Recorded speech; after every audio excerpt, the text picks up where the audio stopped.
Introducción. El cansado es una de las molestias que se refieren más a menudo como motivo de consulta o como parte integrante de un cuadro más complejo. Ante estos casos, el primer problema que debe resolver el médico es interpretar con precisión lo que el paciente refiere y así orientar su estudio.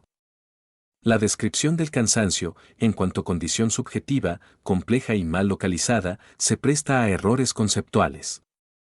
Esta circunstancia se agudiza al leer definiciones de textos en otros idiomas. El Diccionario de la Real Academia Nacional de Medicina, RAN, define el cansancio como la disminución de las fuerzas o de la resistencia física o mental como consecuencia de un esfuerzo, de un trabajo o de una tensión intensos o prolongados. Por lo general acompañada de una sensación de malestar. Este enunciado supone un hecho que se debe tener en cuenta. El cansancio puede ser un fenómeno normal o anormal según su proporcionalidad con el ejercicio realizado.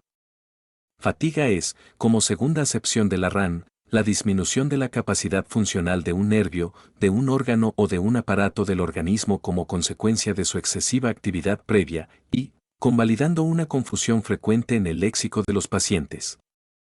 En su cuarta acepción la presenta como equivalente de disnea. El lenguaje médico dispone de un mejor término para describir el cansancio anormal, astenia, del griego a, partícula privativa y esteneia, fuerza.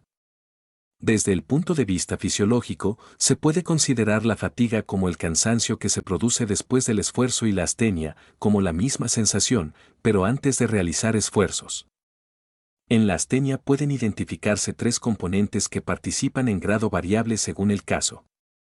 Lasitud, desfallecimiento, falta de vigor y necesidad de descanso ante tareas que antes no la producían. Debilidad generalizada, sensación anticipada de dificultad para iniciar y mantener una actividad. Fatiga mental, caracterizada por alteración de la concentración, pérdida de memoria y la habilidad emocional precoces, como podría observarse normalmente después de un esfuerzo mental sostenido y prolongado. La astenia se percibe y se expresa a través del sistema nervioso y del sistema muscular. Resulta claro que es un síntoma complejo que abarca simultáneamente lo físico y lo psíquico en forma global. No es fatiga respiratoria, este es un síntoma, la disnea, ni debilidad muscular, que es un signo, de causa neurológica, osteoarticular o miopática. Todas las personas, aun las más sanas, han experimentado la sensación de astenia. Por ejemplo, durante las infecciones comunes de la infancia o en los días que siguen a la defervescencia de un cuadro gripal. En esos casos, la relación obvia con una enfermedad de claro diagnóstico y su evolución rápida hacen que la astenia no sea, por sí misma, un motivo de preocupación. Muy distinta es la situación en la cual la astenia domina el cuadro clínico y compromete las actividades habituales y encierra la amenaza subyacente de enfermedades potencialmente graves. La determinación de la duración de la astenia es útil para su caracterización. Hay cuadros breves, de pocos días, en los que la fugacidad y el carácter autorresolutivo no dan tiempo a la realización de estudios que aclaren su causa ni la justifican. En otros casos puede prolongarse durante semanas, meses o años, y estas distintas evoluciones orientarán sobre las causas probables, los procedimientos diagnósticos más pertinentes y el pronóstico y el tratamiento de la entidad que origina la astenia. Etiopatogenia. La gran cantidad de entidades capaces de producir astenia, a las que se podrían agregar los estadios terminales de prácticamente todas las enfermedades, permite comprender la variedad de mecanismos patogénicos de producción de este síntoma. Las enfermedades neurológicas, sobre todo en formas prolongadas y con afectación de áreas de integración superior, pueden afectar la iniciativa, la ejecución y el tono afectivo de determinadas acciones. Con las modernas técnicas por imágenes capaces de estudiar la actividad metabólica de áreas encefálicas diminutas, se ha encontrado que entre el encendido de ciertas zonas vinculadas a la corteza prefrontal, el hipotálamo y el sistema límbico, y la aparición de manifestaciones de activación del sistema piramidal median 400 milisegundos. Que sin duda corresponden a una preelaboración del movimiento en la que intervienen procesos volitivos. En el tronco cerebral, el diencéfalo y el sistema límbico existen estructuras descritas por Olds y Milner que, al ser estimuladas, proporcionan un refuerzo positivo para la acción. Próximas a ellas hay otras áreas de refuerzo negativo localizadas en el mesencéfalo, vecinas a las vías del dolor, cuya estimulación eléctrica en las ratas induce el aprendizaje de conductas irritativas expresadas a través de la disminución de la movilidad y el agotamiento temprano. La participación del sistema nervioso vegetativo se expresa también por medio de diversas formas de disfunción autonómica que suelen acompañar a la astenia, como hipotensión ortostática, episodios sincopales, frecuencia cardíaca poco variable y trastornos gastrointestinales, desde la perspectiva de la clínica. La existencia de estos circuitos podría explicar el hecho de que el 70% de los pacientes que reciben irradiación craneal por padecer leucemia linfoblástica aguda experimentan fatiga, depresión y somnolencia.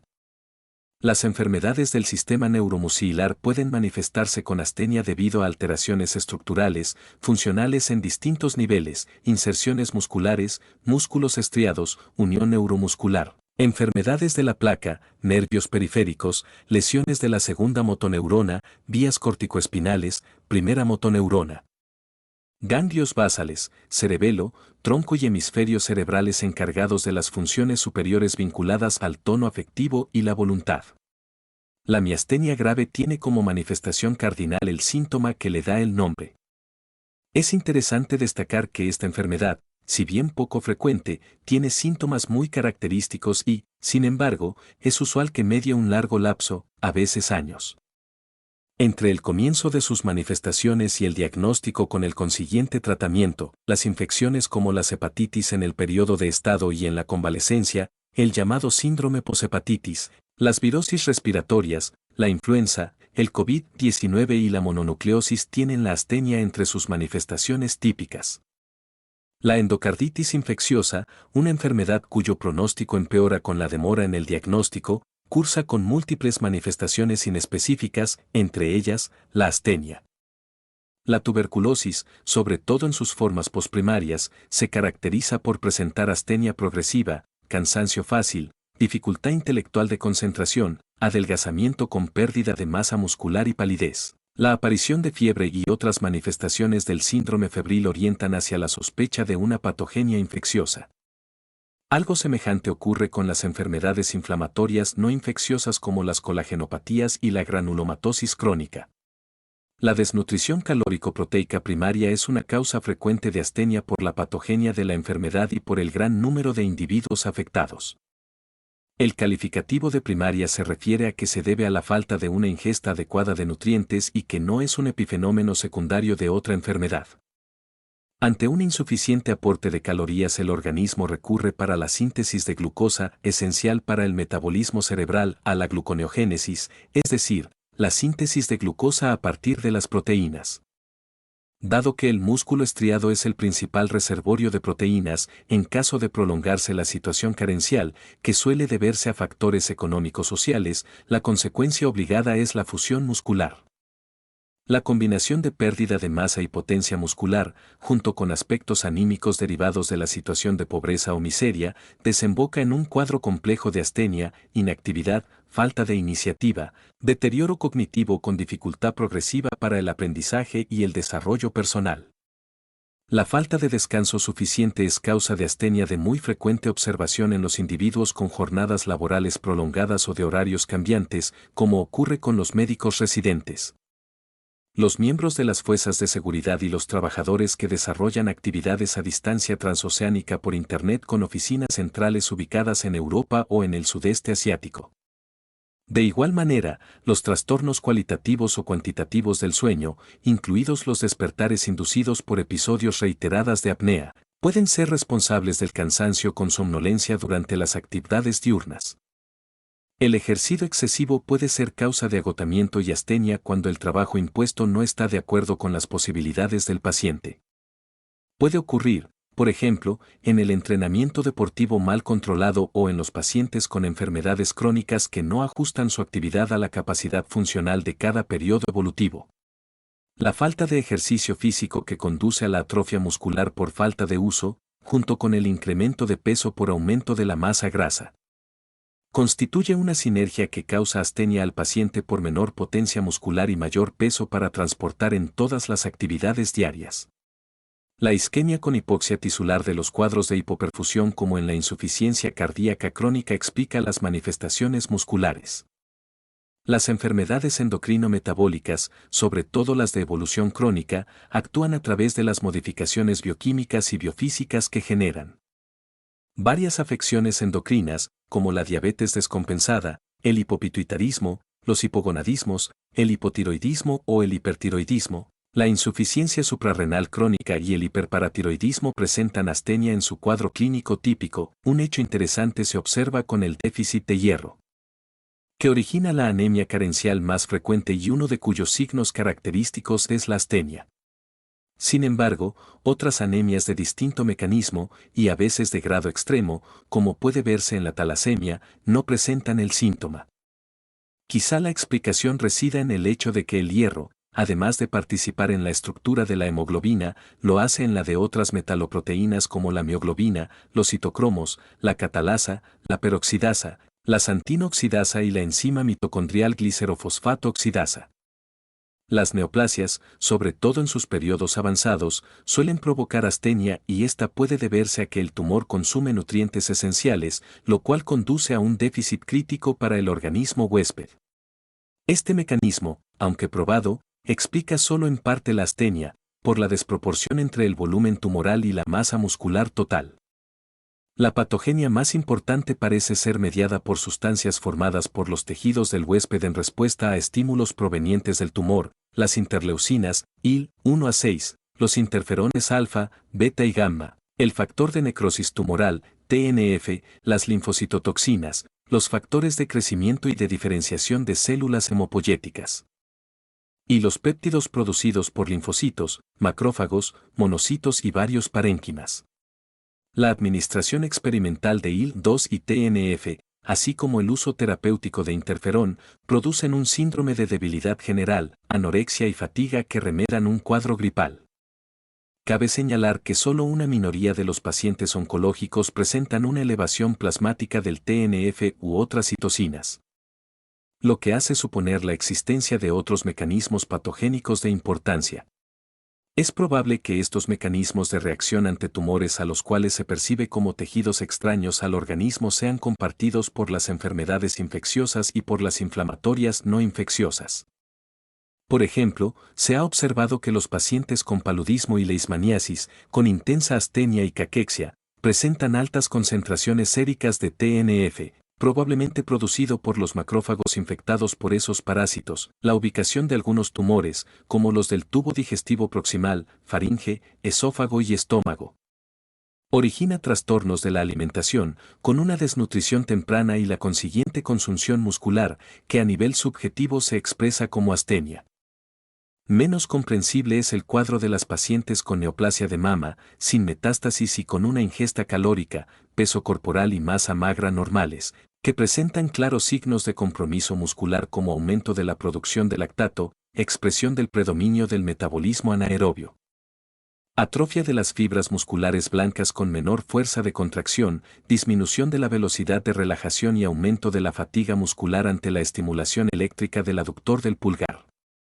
La quimioterapia con diversos fármacos y la radioterapia aún en zonas alejadas del sistema nervioso son causas bien conocidas de astenia, que muchas veces puede durar semanas después de concluidas las series terapéuticas.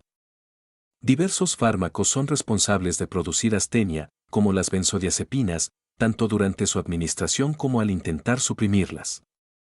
El rasgo común de la mayoría es que ejercen acciones directas sobre el sistema nervioso central. Con frecuencia, la astenia forma parte del cuadro clínico de numerosas enfermedades psiquiátricas, en particular, la depresión y como una forma de comienzo de la enfermedad de Alzheimer y de otros cuadros de demencias progresivas. El problema mayor se plantea cuando es necesario distinguir una entidad primariamente psíquica de una orgánica. Esta diferenciación requiere la identificación concreta de una afección psiquiátrica según criterios estrictos, por ejemplo, los enunciados en el DSM-5, quinta edición del Manual Diagnóstico y Estadístico de los Trastornos Mentales de la American Psychiatric Association. No debe rotularse a los pacientes como portadores de una enfermedad psiquiátrica por el solo hecho de que no se haya encontrado una causa orgánica. En la consideración de estos casos, es útil y a veces imprescindible contar con la colaboración de un especialista en salud mental. Home y Coyce describieron un cuadro de depresión y astenia ulterior a diversos procedimientos quirúrgicos cardiovasculares, sin asociación con factores de riesgo preoperatorios ni complicaciones posquirúrgicas. Por último, hay un grupo numeroso de pacientes en los que no pueden encontrarse factores causales ni mecanismos de astenia razonablemente seguros. Sea porque no se los ha podido detectar o porque los hallazgos no son concluyentes para adjudicarles una categoría etiológica. La astenia es un síntoma muy frecuente en el adulto mayor y en este grupo etario puede obedecer a múltiples etiologías. En ocasiones, resulta difícil diferenciarla de la debilidad muscular propia de estos pacientes, pero nunca debe atribuirse solo a la edad y requiere siempre considerar el diagnóstico de patologías asociadas frecuentes como anemia, depresión, insuficiencia cardíaca y diabetes mellitus. Manifestaciones clínicas. El paciente asténico muestra una actitud pasiva, con disminución de la iniciativa y rápido agotamiento. La dificultad psicofísica que experimenta aún para pequeños esfuerzos le va provocando un progresivo aislamiento y desinterés en los hechos de la vida cotidiana. Desde el primer contacto, la facies y los gestos expresan el desgano antes que las palabras. El examen sistemático por aparatos puede evidenciar un resultado más o menos normal que no se condice con los síntomas o, por el contrario, grados variables de adelgazamiento y consunción muscular como expresión de desnutrición calórico-proteica, que en su grado extremo se denomina caquexia. A estos síntomas y signos generales e inespecíficos, en algunos casos se suman otros cuya interpretación correcta puede conducir al diagnóstico de la enfermedad de base que causa la astenia. Así, la detección de fiebre y adenopatías en varias regiones superficiales hace pensar en una infección viral. La hepatoesplenomegalia plantea la posibilidad de una hepatopatía, la ingurgitación yugular, los estertores crepitantes y el edema maleolar ponen de manifiesto una insuficiencia cardíaca. Y el temblor fino y la taquicardia sugieren la posibilidad de hipertiroidismo. El recuerdo sistematizado de las entidades capaces de provocar astenia, véase cuadro 19A1, deberá guiar la búsqueda de síntomas y signos físicos y la indicación de estudios complementarios. Estas acciones, mediante el método hipotético deductivo, conducirán al diagnóstico presuntivo y proveerán los argumentos para fundamentarlo o, por el contrario, refutarlo, a partir de lo que se iniciará un nuevo ciclo de búsqueda. Síndrome de fatiga crónica. Si bien se la conoce en la literatura médica desde la publicación de Manningham de 1750, el interés dedicado al estudio y comprensión de la astenia crónica ha experimentado fluctuaciones tanto desde el punto de vista orgánico como psiquiátrico. Entre 1930 y 1950 se produjeron en los Estados Unidos y Europa brotes aislados de cuadros de astenia prolongada que fueron publicados en la bibliografía médica. A comienzos de la década de 1980 adquirió gran interés el tema de la astenia, quizá debido a la demanda de atención creciente, hasta llegar a dimensiones epidémicas de grupos de pacientes jóvenes, de entre 30 y 50 años, con franco predominio de mujeres, por lo general instruidas, que presentaban un cuadro de larga evolución y gran polimorfismo de síntomas, cuyo rasgo común era el cansancio que, por su intensidad, duración y prevalencia, alcanzaba repercusión social. La tecnología disponible en esos años permitió una cantidad de estudios que remozaron una entidad que, desde el punto de vista clínico, era muy semejante a la neurastenia del siglo XIX. Se encontraron muchas alteraciones bioquímicas y se detectaron anticuerpos contra numerosos antígenos, gran parte de los cuales eran de origen viral. Sin embargo, ninguno alcanzó una jerarquía tan excluyente como para resolver el problema etiológico. Por el contrario, la profusión de datos no articulados y muchas veces contradictorios obligó a realizar varias reuniones de expertos en el tema. CDC, 1988, Australia, 1990, Oxford, 1991, CDC, 1994, a fin de elaborar consensos de criterios más o menos restrictivos para el diagnóstico del cuadro al que se denominó síndrome de fatiga crónica, SFC. Uno de cuyos componentes es la astenia. Actualmente se define el SFC como una afección compleja, con debilitamiento y profunda fatiga que no mejora con el descanso en cama y que puede agravarse con la actividad física o mental. Los pacientes afectados desarrollan menores niveles de actividad y rendimiento que los que evidenciaban antes del comienzo de la enfermedad. A estas manifestaciones se asocian otras muchas de diversa naturaleza y difícil vinculación patogénica, como dolor de garganta, adenomegalias cervicales, dolores musculares difusos, poliartralgias, cefalea, dificultad para pensar o concentrarse, disminución de la memoria a corto plazo, dificultad para encontrar palabras habituales, mareos, náuseas, palpitaciones y febrícula menor de 37,5 asteriscos. En los exámenes complementarios tampoco sirven para definir los límites de la entidad, ya que se encuentran numerosas alteraciones en distintas combinaciones en los diferentes pacientes como anticuerpos contra herpesvirus humano 6, enterovirus, rubéola, cándida albicans, bornavirus, micoplasma o alteraciones de los linfocitos de estirpe B o T. En síntesis, no hay hasta este momento datos del examen físico ni pruebas complementarias que sirvan de fundamento objetivo al diagnóstico del síndrome de fatiga crónica. En 2015, la Academia Nacional de Medicina de los Estados Unidos publicó una comunicación sobre encefalomielitis simiálgica/diagonal síndrome de fatiga crónica con el título de Beyond Myalgic Encephalomyelitis/diagonal Chronic Fatigue Syndrome, Redefining NAS, en la que resumía la base de evidencias disponibles y proponía una redefinición de los criterios para facilitar un diagnóstico oportuno y mejorar la comprensión del cuadro entre profesionales de la salud y público general. Los criterios diagnósticos propuestos son más simples y quizá ayuden a reunir grupos de pacientes más homogéneos. Enfoque diagnóstico. Enfrentarse a un paciente con astenia como síntoma principal plantea un desafío especial para el médico. Esto obedece a las siguientes causas. Infinidad de condiciones pueden producirla. Resulta poco objetivable y difícil de medir. Los pacientes temen padecer una enfermedad grave y muchas veces exigen que se agoten los recursos para descartarla. Aún después de la realización de un examen físico completo y de la indicación de estudios complementarios, la etiología de la astenia puede no aclararse. Estos mismos pacientes que creen que su astenia tiene una causa orgánica niegan la existencia de otros aspectos psicológicos o sociales que pueden ser la verdadera causa de sus síntomas. Por todos estos motivos, es muy importante seguir una sistemática, FIG 19-1, para el estudio de estos pacientes que puede resumirse en los siguientes pasos. 1. Mediante la anamnesis, el examen físico y los exámenes complementarios de orientación, mal llamados de rutina, se debe intentar precisar el contexto clínico en el que aparece la astenia y establecer si es más probable que se deba a una causa orgánica o funcional. En el cuadro 19-3 se presentan los elementos que orientan hacia una causa orgánica o psicológica, funcional, de la astenia, casos clínicos 19-1 y 19-2.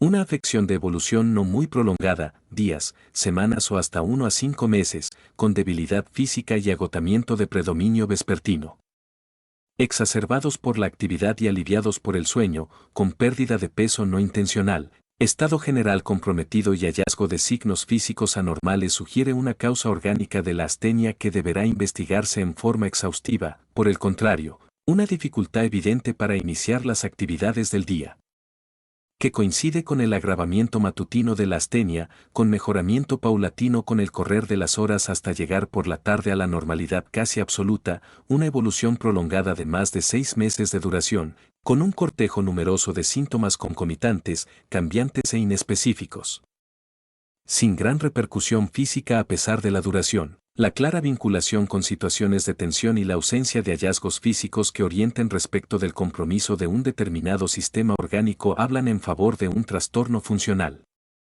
2. Sea la astenia orgánica o funcional, es de buena práctica para evaluar su evolución clínica y la respuesta al tratamiento efectuar una medición de su intensidad, que como ocurre con otros fenómenos esencialmente subjetivos como la disnea o el dolor, es difícil de cuantificar. Aunque no hay un patrón aceptado, se dispone de varios instrumentos que tienen en cuenta una o varias características, entre ellos se encuentra. Otro instrumento es la escala de evaluación clínica GF-10, Grupo de Estudio de la Fatiga, que incluye 50 signos y síntomas agrupados bajo 10 ítems diferentes que abarcan las esferas biofisiológica, de la vida de relación y afectiva, cuadro 19-4. La gravedad de cada ítem se califica de 0 a 10 y permite definir el perfil de la astenia del paciente en 4 grupos, por exceso de trabajo, reactiva, somática y psicopatológica. 3. Si se ha podido establecer una presunción diagnóstica razonable, se la debe verificar con procedimientos clínicos adecuados. 4. Si se ha podido establecer una etiología probable, sobre ella se basará el tratamiento. 5. Si no hubiera un diagnóstico presuntivo definido y la astenia persistiera, se deben buscar las causas que por el contexto clínico sean más probables y aquellas en las cuales una demora en el diagnóstico podría disminuir las posibilidades de éxito terapéutico, por ejemplo, infecciones. 6. Una vez descartadas estas entidades, puede continuarse el estudio del paciente utilizando el tiempo como un recurso diagnóstico. En esta fase, es fundamental el fortalecimiento de la relación médico-paciente para tolerar la situación de incertidumbre y evitar caer en los extremos de un excesivo intervencionismo o, por el contrario, en un nihilismo diagnóstico y terapéutico. Al mismo tiempo, esto permitirá avanzar en el interrogatorio sobre eventuales problemas psicosociales que no siempre se expresan en la primera entrevista.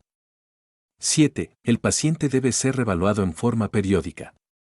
En este punto suelen ser útiles las consultas con otros médicos clínicos para abordar el caso desde una nueva perspectiva y ver lo que por rutina o proximidad escapa al médico tratante. 8. Si el cuadro de astenia se mantiene por más de 6 meses sin que aparezcan elementos definitorios para el diagnóstico de una determinada afección y si el paciente cumple los criterios, se lo clasifica como portador del síndrome de fatiga crónica. 9. En caso de que persistiera sin cumplir los criterios, quedará encasillado en el diagnóstico de astenia crónica idiopática. Otra forma frecuente y eficaz de enfocar el diagnóstico clínico de la astenia es efectuar una separación de los casos según presenten o no marcadores inflamatorios y /diagonal o pérdida de peso, Fig 19:2. La astenia de tipo orgánico, con pérdida de peso, se encuadra en las dos primeras categorías, inflamatoria y metabólica, y se caracteriza por ser permanente, mejorar con el reposo y acentuarse por la tarde. La tercera categoría, funcional, sin pérdida de peso, se distingue por ser intermitente o fluctuante, predomina durante la mañana y no se alivia con el reposo.